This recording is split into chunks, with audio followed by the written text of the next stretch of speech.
This video is brought to you by Paradigm Human Performance. Morning everyone, I'm just getting ready to go do a fire risk assessment today. I am not getting breakfast because I'm doing intermittent fasting, trying to get rid of some of the dad weight. I thought I'd bring you along for bits of it today. Can't bring you in with a client today unfortunately, which is a shame. But what we're going to talk about today is 3 top tips to do a fire risk assessment in 2022. Let's jump into the intro.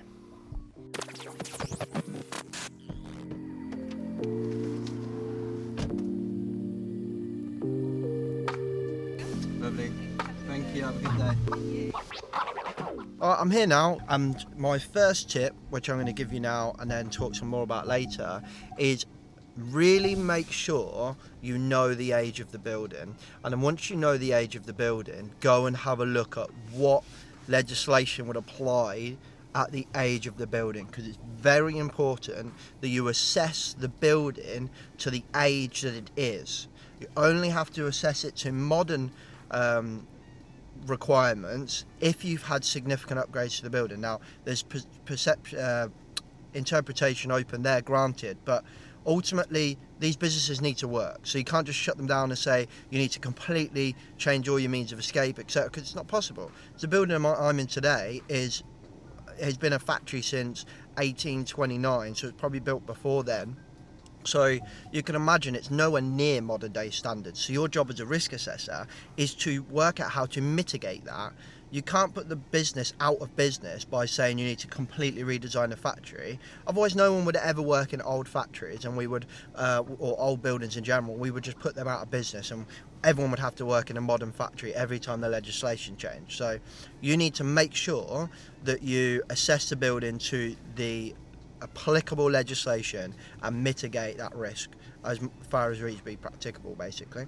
Long and short of it. We'll talk some more about it later. For now, I'm going to the client. I'll catch you in a bit. Right, I'm all back. I thought first I'd elaborate on point 1. Assess the building to the standard the building was built, unless there are any significant changes to the building. So, what does that actually mean? Oh, look at me hair. Well, if you were to try and assess, say like an old factory or a kind of, what's it called, like a heritage building, which is very common, you know, lots of factories, lots of shops, lots of hospitals, care homes, all kind of built in older buildings, because it's very common that they used to be gifted to like the NHS, or that business just been there forever. So it's really common that you'll be assessing a really old building, but you can't assess that to the modern day standards. Otherwise, you would just have to knock the whole thing down and build it back up again. It's not sustainable, it's not economical, it's not bloody possible. So many times I come in and look at fire risk assessments, and they haven't considered how old the building is and the legislation or the guidance in which it should have been built to at the time, and they're trying to force it into modern day standards, which it won't work. Now, particularly compartmentation, you know, so many times like every door needs to be a fire door, when often it's just not possible, and it leads you down a point where you're recommending something to be a fire door,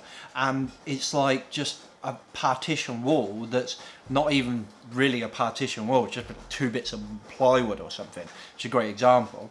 I've even had somebody say that a heritage safe door, which was like this thick, pure steel, so that needs to be converted to a fire door. 1, that door was listed, and 2, like, ain't nothing burning through there, trust me. So think about the year the building was built, what legislation applied, double check that it hasn't had any significant alterations, therefore it's still applicable to the old legislation, and then you nail that down in your description, which is going to be my second point, is that when you're using your risk assessment template, which ideally should be a PAS 79, the description is the most important part. This is a part where you should be writing a war and peace about that building, not just pitch roof, broken brick, steel this or timber this. That stuff applies, the square footage applies obviously, but you need to be detailing when the building was built and to what standard if you can, and if not, make an assumption of that, and then nail out the things that it's not going to therefore be compliant with the modern day legislation. So for example, this building was built in the 1800s, therefore compartmentation is not going to be up to standard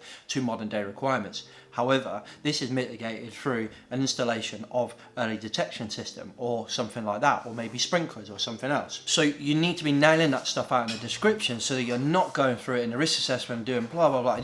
You're not having to kind of write War and Peace in the risk assessment. The risk assessment therefore is a risk assessment of that building, because you've nailed out all the non-compliant stuff in the description. Point 3 is, remember, there are 4 things you are trying to achieve in a risk assessment. Number 1, which is the easiest and most simple one, we are trying to ideally stop a fire, but then mitigate a fire as much as possible, right? So this is where we're talking about ignition sources and fuel sources and stuff like that. And clearly, we're all really good at that. And then the next 3 are really, really simple. If there is a fire, can we get out? If there is a fire, will we know?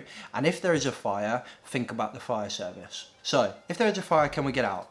Means of escape, yeah? So we're looking at travel distances, we're looking at the condition of the fire doors, we're looking at the condition of the floor when we get outside the fire door. Remember that all exits should be able to be used by everybody. So in a factory or in a warehouse or something where it's all staff, you could probably mitigate that because you're controlling your visitors and you know who's coming and going. You know if there's someone in sight who's kind of disabled or a wheelchair user or something. But if you've got a public property, all fire exits must be available for all to use. If there is a fire, will we know about it? So are there any areas that are not frequently used that don't have detection? So basically a fire could start in there, we've got no idea. If there is, then that room probably needs to be quite sterile, because you've got no detection and